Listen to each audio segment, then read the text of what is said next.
அனைவருக்கும் வணக்கம். சிம்ம ராசினியர்களுக்கு நிகழ்ந்து கொண்டிருக்கும் ஜூன் மாதம் 22ஆம் தேதி முதல் சுக்கிர பகவான் மேச ராசியிலிருந்து ரிஷப ராசிக்கு பயிற்சியாகிறார். இதன் காரணமாக சிம்ம ராசினியர்களுக்கு அடித்தது சுக்கிர யோகம்.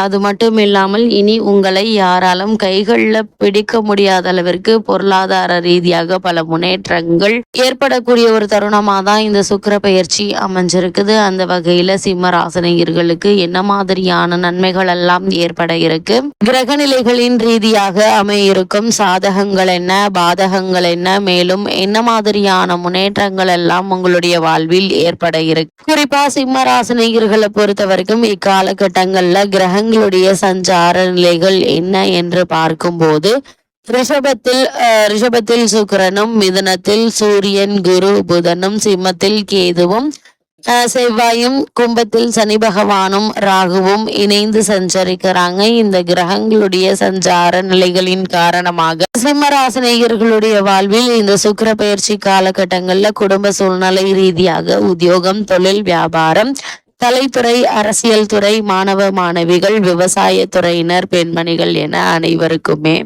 என்ன மாதிரியான நன்மைகள் எல்லாம் ஏற்பட இருக்கு என்பது குறித்தான முழுமையான பதிவை தான் இந்த வீடியோல நம்ம விரிவா பார்க்க போகிறோம். அந்த வகையில இந்த காலகட்டங்கள்ல சிம்மராசினியர்களுக்கு சுக்கிரனுடைய சஞ்சார நிலைகள் என்ன என்று பார்க்கும்போது கிரக பயிற்சிகள் முக்கியத்துவம் வாய்ந்ததாக கருதப்படுகிறது. அதிலும் ஒரு மனிதனுக்கு இல்லற இன்பம், மன மகிழ்ச்சி, ஆடம்பர வாழ்க்கை, வசதி வாய்ப்புகளை தரக்கூடியவராக சுக்கிர பகவான் விளங்குகிறார். கிரக பயிற்சிகள் முக்கியத்துவம் வாய்ந்ததாக கருதப்படுகிறது. அதிலும் ஒரு மனிதனுக்கு இல்லற இன்பம், மன மகிழ்ச்சி, ஆடம்பர வாழ்க்கை, வசதி வாய்ப்புகளை தரக்கூடியவராக சுக்கிரன் விளங்குகிறார். அது மட்டும் இல்லாமல் ஜோதிடத்தில் சுக்கிரன் சுபக கிரகமாக பார்க்கப்படுகிறது. பொதுவாக சுக்கிரன் அமைந்திருக்கக்கூடிய இடம், சில கிரகங்களின் தாக்கம், ஜாதகத்தில் அமைந்திருக்கும் இடம் என சில கிரகங்களால் சில காரணங்களால் மோசமான பலன்களை தரக்கூடியதாக இருக்கும். சுக்கிரன் மோசமானதாக அமைந்தால் அந்த ஜாதகத்தாருக்கு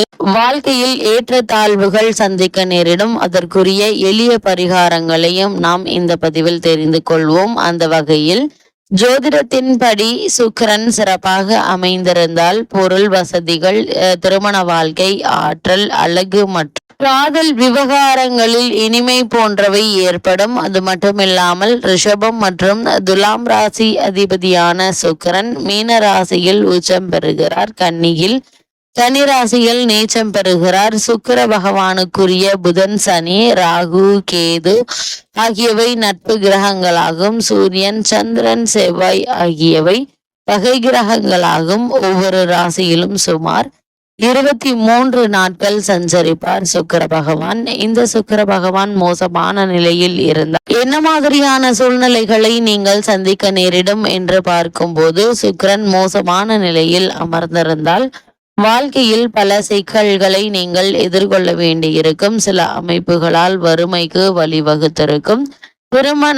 மோசமான அமைந்த சுக்கிரனால் திருமண வாழ்க்கையில் பிளவு ஏற்படலாம்.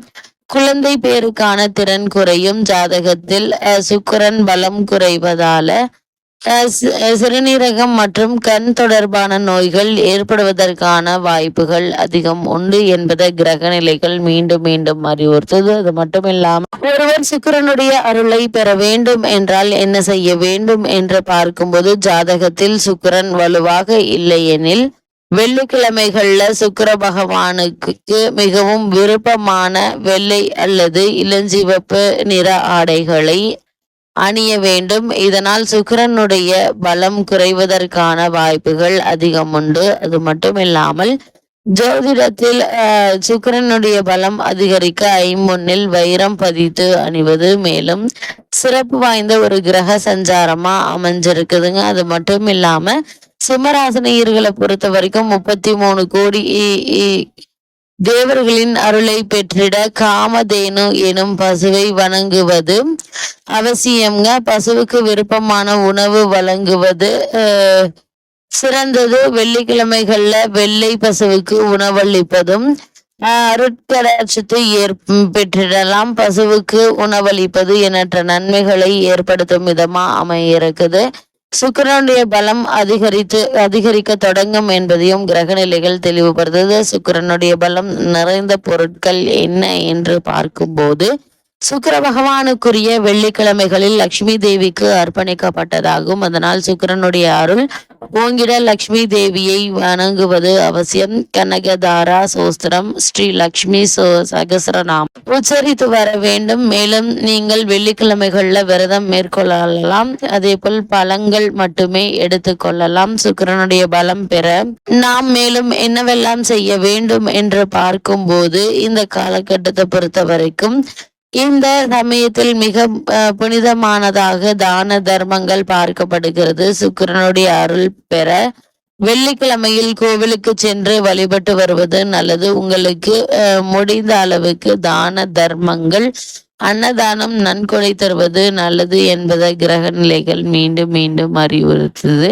இந்த காலகட்டத்தை பொறுத்த வரைக்கும் சிம்ம ராசினியர்களுக்கு இந்த சுக்கிர பகவானுடைய பெயர்ச்சியின் காரணமாக என்ன மாதிரியான முன்னேற்றங்கள் எல்லாம் ஏற்பட இருக்கு என்று பார்க்கும்போது ராசிநாதனான சூரியன் உங்களுடைய ராசி லாபஸ்தானத்தில் இருப்பதும், புதன் ஆட்சி பெற்று இருப்பதும், புதன் தன குடும்ப அதிபதியாக இருப்பதும் அற்புதமான ஒரு அமைப்பு என்று தாங்க சொல்ல வேண்டும். இந்த காலகட்டங்கள்ல எதிர்பாராத பல முன்னேற்றங்கள் உங்களுடைய வாழ்வில் ஏற்பட இருக்குதுங்க. புதன் திருமண வாழ்க்கையில் அதிபதியாக இருப்பதும் அற்புதமான அமைப்பு. சிம்ம ராசி நேயர்களுக்கு இது நல்ல ஒரு நேரம் என்று தாங்க சொல்ல வேண்டும். அது மட்டும் இல்லாம இந்த காலகட்டங்கள்ல எந்த ஒரு முயற்சிகளை நீங்கள் மேற்கொண்டாலும் நிச்சயம் உங்களுக்கு நல்ல ஒரு வெற்றி கிடைக்கும் என்பதை கிரக நிலைகள் மீண்டும் மீண்டும் அறிவது. அது மட்டும் இல்லாம அவருடைய பார்வை பூர்வ புண்ணிய ஸ்தானத்தில் பதிவதால் எதிர்பார்த்த விஷயங்கள் தாமதமின்றி சிறப்பாக நடைபெற இருக்குதுங்க. 7ஆம் இடத்தில் உள்ள ராகு சனி தோஷத்தை குரு பார்வை குறைக்கிறது. பாக்கியஸ்தானத்தில் சுக்கிரன் நல்ல அமைப்பு, பொருளாதார மேம்பாட்டை காண்பித்து எடுத்த முயற்சியில் வெற்றி பெற இருக்கீங்க. சந்திக்க வேண்டிய நபர்கள் உங்களை சந்திக்க பார்ப்பாங்க. அந்த சந்திப்பு உங்களுக்கு உதவிகரமாக இருக்குங்க. வெளிநாட்டிலிருந்து நல்ல செய்திகள் பல மடங்கு கிடைப்பதற்கான சாத்தியக்கூறு நிறைந்த ஒரு தருணமா தான் இக்காலகட்டம் அமைஞ்சிருக்குது என்பதை கிரகங்களுடைய சஞ்சார நிலைகள் தெளிவாகவும் உறுதியாகவும் எடுத்து காட்டுது. அது மட்டும் இல்லாம சிம்ம ராசினியர்களை பொறுத்த வரைக்கும் இந்த சுக்கிர பயிற்சி காலகட்டங்கள்ல நீங்கள் திருமண சம்பந்தமான முயற்சிகளை மேற்கொள்பவர்களாக இருந்தீங்க அப்படின்னா இந்த திருமண முயற்சிகள்ல இவ்வளவு நாட்களாக ஏற்பட்டு வந்த தடங்கல்கள், தாமதங்கள், பண விரயங்கள், அலைச்சல்கள் நீங்கி சிறு முயற்சியிலேயே நல்ல ஒரு வரன் அமைய இருக்குதுங்க. இருந்தாலும் கூட வரனை பற்றி தீர விசாரித்து ஆராய்ந்து அதற்கு பிறகு வரனை நிச்சயிப்பது நல்லது. எந்த ஒரு செயலை செய்வதற்கு முன்னரும் எடுத்தோம் கௌத்தம் என்று செய்யாமல் ஒரு முறைக்கு இருமுறை முன் அனுபவம் உள்ளவர்களிடம், பெரியோர்களிடம் ஆலோசனை பெற்று அதற்கு பிறகு அதற்கான முயற்சிகளை மேற்கொள்வது மிக மிக நல்லது என்பதை கிரக நிலைகள் மீண்டும் அறிவுறுத்தது. இத்தருணங்கள்ல எதிர்பாராத பல முன்னேற்றங்களை நீங்கள் இப்போது தாராளமாக மேற்கொள்ளலாங்க. நீங்கள் வாகனங்களை வண்டியை ஓட்டும் போது அதிக ஜாக்கிரதையாக இருங்க. இரவு நேர பயணங்களை தவிர்ப்பது நல்லது என்பதை கிரக நிலைகள் மீண்டும் தெளிவுபடுத்துது. இத்தருணங்கள்ல எதிர்பாராத முன்னேற்றங்கள் நிறைந்த ஒரு காலகட்டமாக தான் இந்த சுக்கிர பெயர்ச்சி அமைஞ்சிருக்குதுங்க. வெளியில அதற்கான முயற்சிகள் நல்ல ஒரு முன்னேற்றத்தை ஏற்படுத்தி கொடுங்க. சிம்ம ராசினியர்களுக்கு இந்த சுக்கிர பயிற்சி காலகட்டங்கள்ல கிரக நிலைகளின் ரீதியாக கூறப்படும் பரிகாரம் என்ன என்று பார்க்கும்போது ஜென்மத்தில் கேது இருப்பதால் விநாயகரை விடாமல் வணங்கி வாங்க. எண்ணற்ற நன்மைகள் உங்களுடைய வாழ்வில் ஏற்படும் என்பதை கிரக நிலைகள் தெளிவாகவும் உறுதியாகவும் எடுத்துக்காட்டுது. நல்ல ஒரு முன்னேற்றத்தை இத்தருணங்கள் நீங்கள் தாராளமாக எதிர்பார்க்கலாம் என்பதை கிரக நிலைகள் மீண்டும் அறிவுறுத்துது.